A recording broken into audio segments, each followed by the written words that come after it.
Hello, everybody, and welcome back to ABM Answered, the quick-fire demand generation and ABM video series, or at least that's what we aim for. Today, I'm excited to be joined by Jim Gilkey, who is a man of many spinning plates, an ABM maestro working at small and large companies, including juggernauts like Salesforce, and currently an AE at Scrappy ABM, the host of the Account-Based Beverages podcast, a 5-time, I'm going to put brackets, award-winning dad, an avid reader, and we actually have a mutual love, Jim, in the sense that I love the book Extreme Ownership by Jocko and Leif. Yeah, I can already feel the testosterone kind of oozing in this episode already. But did I miss anything there? Maybe you want to give a bit of background as to how you've ended up in an ABM role.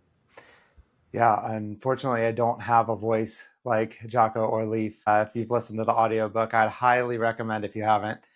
I have really ended up in an interesting spot from an ABM perspective. I was years ago director of marketing and trying to figure out how to run ABM because it was a task for my CMO. I figured it out, and with over 1,000% return on investment, I reached out to a platform to ask if I could go work there and ended up in the ABM technology space. But a lot of times I was talking to people to try to sell them ABM technology. They had the same exact questions of how do I get started? So I think we're very like-minded in the shows that we have started and trying to help people answer that. So hopefully it'll be helpful today. Nice. Well, you can take the role of Jocko and I can be the sub-man, Leif. But yeah, just to run you quickly through the rules and the viewers through the rules. Jim, in this case, will be given a set of questions to respond to all about ABM and demand gen. This episode, we're taking it back to the basics, the core principles of what it takes to run an ABM campaign.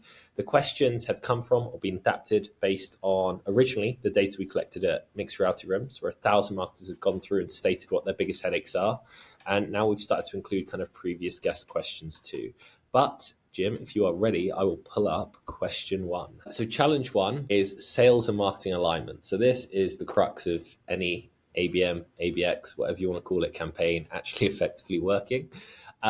What is your process of aligning with sales, and like ultimately how do you get them on board? And I imagine, and this will be the last kind of Jocko comment I'll make, that book is probably actually phenomenal in terms of like communication and things. But anyway, I'll be quiet because this is quick fire. Yeah, over to you. Absolutely.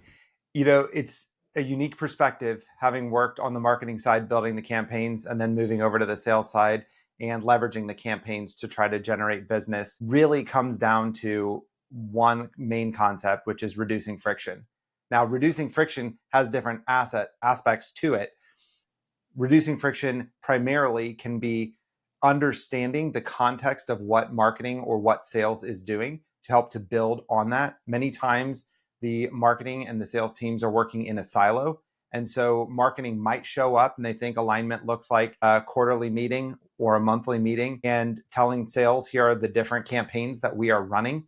And there's no knock against marketers that are doing that. It's great for sales to know what those campaigns are. But with all of the competing priorities, a lot of times some of the context gets missed. So when we see a campaign that doesn't have a very clear-cut name of your prospect A engaged in this campaign, we have to go and do some digging on the sales side to figure out what was that trigger that led them to want to engage with our brand. What is the message that would be meaningful for me to follow up with, and who should I follow up with? So the trap that many ABM companies that are getting started in ABM, I should say, fall into is they think that it's all about lead scoring. But if you try to put yourself in the sales seat, what does the score of a 63 or what does the score of an 81 actually mean?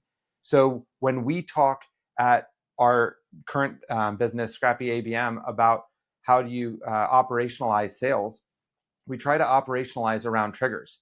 If somebody was on your website and they landed on a specific page and that page is comparing you to a competitor, then I know exactly the talk track that I'm going to use. And so when you have that trigger, launch them into a specific sequence or notify sales to follow up, it's a much different scenario than I'm going to work through a list and go from companies that are all in the 80s from an intent score perspective, but some of that is based off of research they're doing online, other is based off of campaigns that they've responded to, and yet others from there are companies that are on the website. Really, and the more times that you can reduce that friction, whether that's giving them the context up front, explaining the trigger, or making that data really available for them to easily find the answer themselves, you're going to find that sales is taking action on a lot more of the marketing campaigns. And lastly, just trying to generate quick wins. We know that salespeople like to share everything, and you better believe if you can get them a quick win, then that's going to be shared with the rest of the sales team. So you don't need to start with buy-in with the entire sales organization. If you start with 1 or 2 sales reps and a few accounts that they're trying to break into, believe if you can get them broken into those accounts and get those signed deals, they're going to tell everyone else. And those other people are going to come clawing your way, trying to ask how you can help them with setting up an ABM program. Jim, there is so much to unpack there, and I'm afraid I don't think we're going to have the time if we want to get through all the questions. But the one thing that really I took from that is from a sales perspective as well. I did like a workshop yesterday on reviewing some sales emails, like a team sent that wanted me to help their BDRs. And for me, and you doing biz dev as well, almost like a good sales email is about speaking about the other person first, right? You're not turning up saying, hey, I do this. Can we have a chat to discuss whether we're a good fit? It's like you're speaking their language. So before I think you make a really valid point of it's not a case of just showing up with a list. It's more of a case of maybe even right at the initial starting that conversation, bridging it with like what's working well, like trying to understand their point of view before going into kind of all the tactics. But we're going to cover a lot of these, and also feel free to challenge me if you don't think that's the case. But challenge 2 is setting ABM objectives. So this is obviously communicating with leadership, but and also as you mentioned as well, like if you're new to ABM and you're trying to figure out everything, maybe you could talk about it through that lens as someone that's just getting started, like an objective for pilot, for example. But like, how do you decide what your objectives are in ABM, and are there any kind of like really common ones that companies are optimizing around? Yeah, building right off of where we left off with the last challenge, trying to generate quick wins. One of the best starting places for a company that wants to build an ABM program is mapping out the buyer's journey. So when you look at companies that are completely unaware that you even exist, to companies that buy into a problem, they're still unaware that you exist, to companies that now know you exist and understand how you solve that problem, to now they're bought in and they're ready to talking to sales, and they're a customer, you'll very quickly start to surface some of those areas that you don't have a campaign that's currently running. And I just talked about this on LinkedIn last week. There are a lot of companies that have brand awareness campaigns because they know that's something they should do. They also have some conversion campaigns to book meetings because they need that pipeline quickly. But many of the times they don't have the bridge between those two.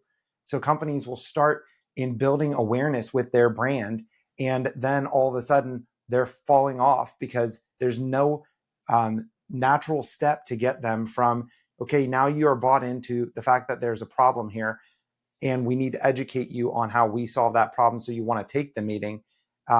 So mapping that out is the very first thing that I would recommend companies do. And then as far as the objectives, they're all going to depend on the specific plays that fit within that framework.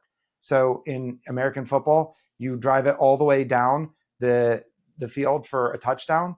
And I gave this analogy a bunch of times at B2BMX a few weeks ago. Every single play that marketers are running, they're trying to throw it for the end zone. And you don't need to do that to stay in the game. If you get 10 yards, you get a first down, you get to keep the ball, and you continue moving down the field. And eventually you're so close, it does make sense to go for the end zone. And it makes so much sense that you get a touchdown almost every single time because you were so close to that end zone. But when you're starting a brand awareness campaign measuring how much revenue did we get or how many meetings did we book, you're essentially the person that makes eye contact with someone else across the bar and then shows up with a ring and a proposal for them to marry you. And it just doesn't make sense with how people actually relate to one another. So many of the times the answer is just take a step back. Think of how you would want this to work if you were in the shoes of the buyer. And if you build the campaigns based off of that, it's amazing how quickly these deals actually flow through. That is a solid analogy as well. I really, really like that. It's something that's super visual. And then, I don't know what you call it, a field goal, a punt. That's when it, like, your pilot's running out, you haven't got results, you go for the Hail Mary play, maybe. Challenge 3 was target account selection. So perhaps we kind of covered it with, well, we didn't cover it really, but like the sales and marketing, sales have got to be involved to some degree, but like, perhaps for the viewers, it'd be easier if you could break it down chronologically. Like, what are the steps to selecting target accounts? Are sales involved right from the beginning? Do they come in at stage 2, 3, 4? I don't know if you can. I'll let you take that one. Yeah, I think with target account selection, we need to, and this was a word I used a lot when I was in sales leadership, we need to get rid of the hopium that we are all addicted to of telling sales that they can pick their target account list. You're going to see the same names of Apple and Google and Facebook or Meta on there every single time because they all want to be the guy that closes the biggest company in the world. But if you actually look at your current customer list, not all customers are created equal. You probably have, via the Pareto principle, 20% of your customers are driving 80% of the success of your business. So why don't we look at that 20%, that's the top 20, and start to determine what they have in common? So not even using all of our customers for determining this ideal client profile, but what do the best of the best look like? And this also, in some of my guests, we're talking about this on Account-Based Beverages. You need to include the negative scores and the positive scores. So we're not just looking at what is the ideal company size, what is the ideal role for a company. There are customers that you will go in and you'll sell to somebody that just started in a business 2 weeks or 2 months ago, and it's too early for them to want to make any decisions. But if you are targeting them 3 years after they've started somewhere, then it's too late. They already have established relationships and they don't want to make a change. So having the negative qualifiers in selecting accounts or personas within an account is just as important. We need to make sure we're excluding those that we don't want so we get more of what we do want.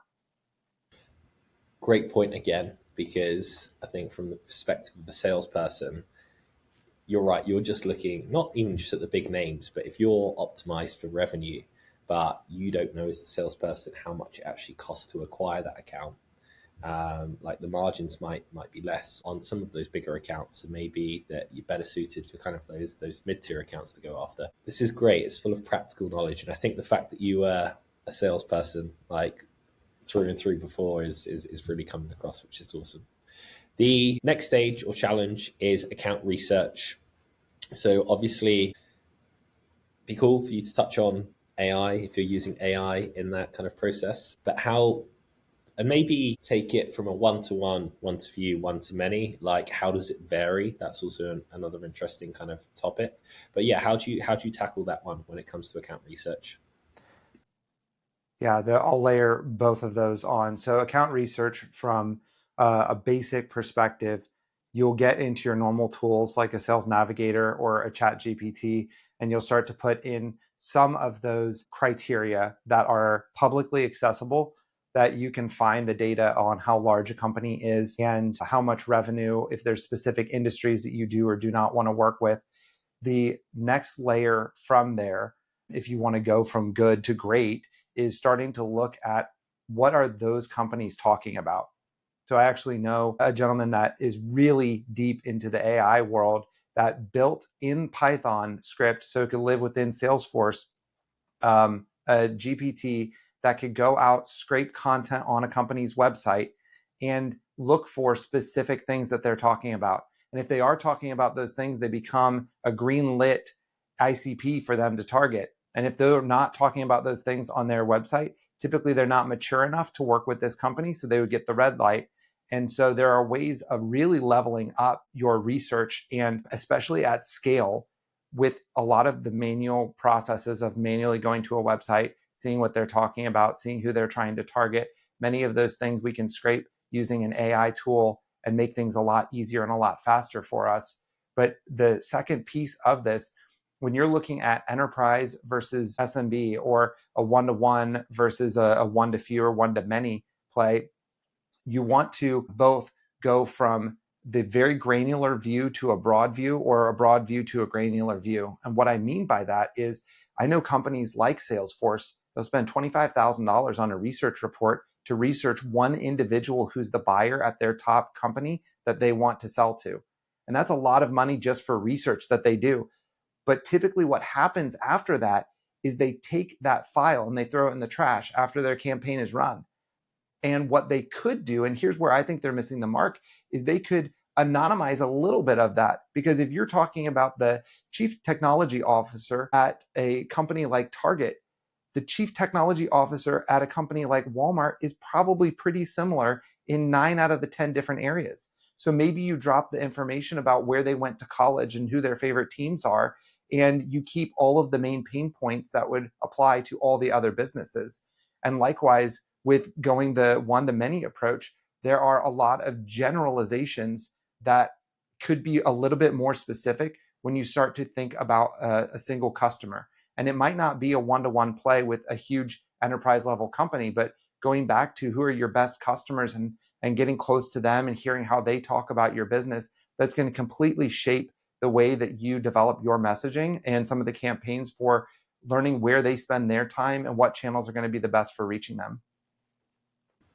Phenomenal. Also mad, and that still surprises me, like the inefficiencies in some of these bigger companies. If someone spent that much money on researching me, they wouldn't find an awful lot, unfortunately. It'd be pretty boring, and it'd probably be a waste of the money. That's great. Challenge 5 is engagement channels. I've modified this question a bit. So this question came in from Janelle Amos, and she asked what would be the 3 things you would prioritize if you're starting ABM from scratch today.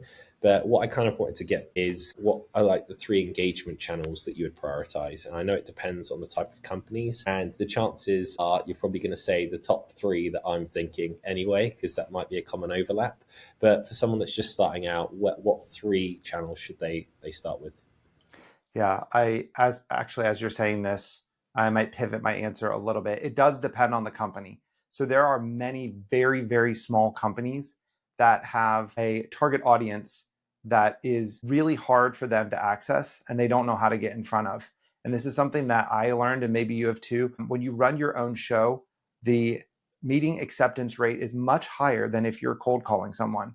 So if you're getting 1 to 3% engagement on just cold outreach to a target list of accounts, then maybe starting a show is the way that you want to go. Because if you have the 20 minutes to start your own podcast, you can invite someone on, and the average acceptance rate is 70 to 80%.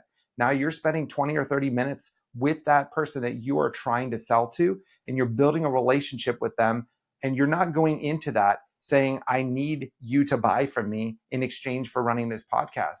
But at the end of your time with them, you can ask, hey, what are other companies that you know that are struggling with the same thing that you seem to have solved, or the thing that you might be struggling with yourself? And many of the times when you ask people for advice, you ask people for referrals, they say, wait a second, what about me? And then you're getting meetings into your pipeline with that. So that's a channel I think a lot of people are sleeping on, especially if they are lacking some of the bigger budgets of the normal companies. I think the main engagement channels still today, email is the one that many people will still prefer as far as a communication channel. Texting still seems a little bit personal for a lot of people, although it's becoming a bigger and bigger marketing channel. I would say that's probably a better channel for the current in pipeline deals when you have some sort of relationship with them. But before that, over email and sharing advice and helping them along their journey, whether that's buying into a problem or different ways of solving it, or that you have the best way of solving it. And then LinkedIn is by and large a fast growing channel and still very popular channel. I think ways to stand out on LinkedIn outside of just sharing advice and trying to be helpful, when you go in to start to connect with some of your accounts, the ability to just engage with their content, it builds relationship in a way that sending a cold email will not, or cold calling somebody will not, because they see you're reading what they care about and what they're posting about. They see that your comment is getting more reach on their posts, which they really appreciate. I was talking to a CEO in Northern Indiana, said, I receive over 100 cold emails a day. And I am really trying to build my personal brand on LinkedIn. So if I see somebody has left a few meaningful comments on my LinkedIn I will respond to their next email. I will answer their next call or give them a call back because it's so meaningful that they engaged in the way that I want them to. And the last piece with LinkedIn is the whole time that I was working in marketing, I received 0 LinkedIn voice notes or 0 videos from anyone. So the more that you can send a video or a voice note to somebody, you really cut through the noise. It's a step above just personalizing, and they can hear your voice. They can hear the intentionality in your voice. And I think that's a really great and easy way of getting more meetings booked. Yeah, I've used the video feature, and it works really quite well. I did have a few people be like, just stop, but they're the sort of people that would stop, if you were like cold emailing them too. And I think like a common theme, they're really good tactics there. And yeah, I agree with the content series. Like it's incredible for like networking and meeting people. But again, it's almost back to that like first point of what you mentioned, like commenting on someone else's post. It's like marketing going to sales, asking for their opinion or to some degree, just to get them to buy into your idea. Like start with them, or writing a good sales email. It's like starting with them rather than going in with like me. So that's a solid bit of advice for LinkedIn. And I definitely think that's like underplayed fully. Challenge 6, we're nearly there, my friend. Content creation. Well, we talk about account research. Yes. How do you approach creating content for your target accounts? So this is advice I am just going to steal from Yag Ganesh, who I had on my podcast. It has worked really, really well for me after trying it. And the way that he talked about creating content, the best content that you could spend your time creating is content that your market already wants. Now, how do you know that? Well, there's certain groups of people within your company currently that are talking to your customers and your prospects today. So getting in touch with those people or asking if you can join a call or listening to a call recording, there are going to be certain patterns that start to emerge. Now, the pattern I want to point people to is on the very first call with a prospect, there's going to be a series of questions that are typically asked. This is the very first thing that I did when I got to Scrappy ABM. I dove headfirst into all of the calls that were recorded, and I started to make a running list, and I would tally up every time somebody would ask a certain question. And then very quickly, within a week and a half of starting here, I already had that list of 5 questions that I knew every single person was going to ask. Now, for me as a salesperson, I can practice the answers to that. But for marketers, creating content that proactively answers the questions that you're going to get asked on the very first call is going to help move your prospects further down that sales funnel before they even meet with your sales team. So if you can start that first meeting with sales in step 2 rather than step 1, you're going to shorten your sales cycles, and you're going to get more people coming to you because you're the only one that's answering the questions that everybody has. Yeah, I think who was it? I can't remember. Who was it? Gillian. I think Gillian mentioned something. It's kind of similar, but yeah, like prepping is so underrated as well when it comes to these things. Challenge 7, and this came in from Cassandra. I love the question. It's basically, how have your thoughts on ABM and demand gen changed or evolved over the last 12 months? So there are 2 main areas. One, you could probably guess already, is going to be AI related. AI has changed the ability at scale to do a lot of the manual labor. And as we talked about earlier with a lot of the research and with the content creation, AI can do a lot of the heavy lifting for you, which just raises the bar on your ability to be personalized in your messaging. This very much echoes what happened 15, 20 years ago when tokens came out and you could use somebody's first name or their company name in an email, and everybody thought that's what personalization was. Well, that very quickly was adopted by everyone, and that no longer cut through the noise. So companies needed to do something more than just shout out the company name in the body of the email for you to get their attention. And so in the same way, leveraging AI to look at not just the pains of what this company is talking about in the 10K report and the goals that they have, but also leveraging that third-party research of all global CMOs or all global CTOs are struggling with these specific problems in 2025, which kind of leads to the second piece here of with the market, global markets these days, there's a lot shifting. And so the ways that companies are buying is different. And I see a lot of chief financial officers getting involved for every single deal when there used to be a threshold they wouldn't even look at or touched. And so being able to speak from a business sense and the dollars and cents of what will the return on this investment be, whether that's a savings or that's going to be more generated from the top line growth, is going to be really, really important to communicate. And it's not just going to be about personalization now. It's going to be personalizing to get the initial attention and then shifting the conversation to be able to speak in the business terms that's going to get the deal done. Sorry, I was on mute there. Good point. Yeah, I don't know if that's a benefit for the CFOs or not, whether they enjoy being involved in those conversations. Probably not, yeah. I'm just trying to expense some lunch. Anyway, no, I know what you mean. Good answer. Last two questions here. This one's more of a fun one. So we build a lot of tech, ABM Answered. So if you could invent a tool or technology related to ABM, I guess you could go off piste a little bit there. What would it be? And I want to precursor like this with, we are well aware slapping a new tool on, an ABM program doesn't make it ABM. We're not encouraging necessarily the use of tools, but is there one thing that you do in your role which you wish was easier or could be automated without lots of mess ups? Yeah, I think, and this could probably be applied outside of ABM, but specifically in the ABM space, I would love if there was, and you could call it an app or a website or a platform, whatever, the name's not important, but a way for companies or individuals to upload step by step, here is how I did it.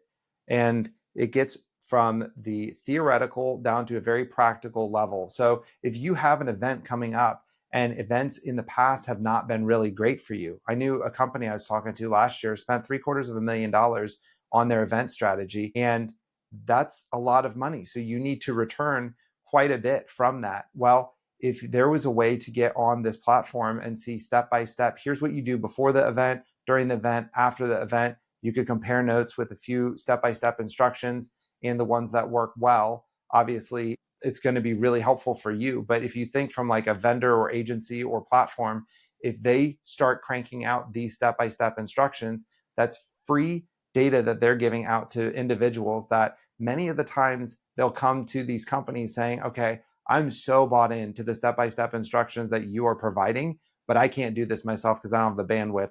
Can you come and build this for me? So I think it's a win-win from both sides, but I think there's far too little information at that practical campaign level. Here's what's going to actually get the meeting booked or get the deal across the line. That's great. I kind of want to introduce you to Vas. He had a similar idea, but more for every time he joins a new company, it's like all that infrastructure he set up at one company, when he goes to another one, sure, they're a little different, but it would be good if he could he described it as a care package kind of thing. So less about kind of what you were talking about, hey, I've got this events problem, working on that, but more just taking his kind of blueprint everywhere he went.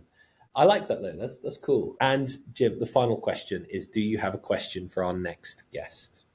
Yeah, right along the lines of what I've been saying most of this call is, where do you go to learn? And I'm not talking learning new theories. I think there's a lot of the theoretical knowledge out there, but where do you go to find examples of campaigns that you want to replicate within your business?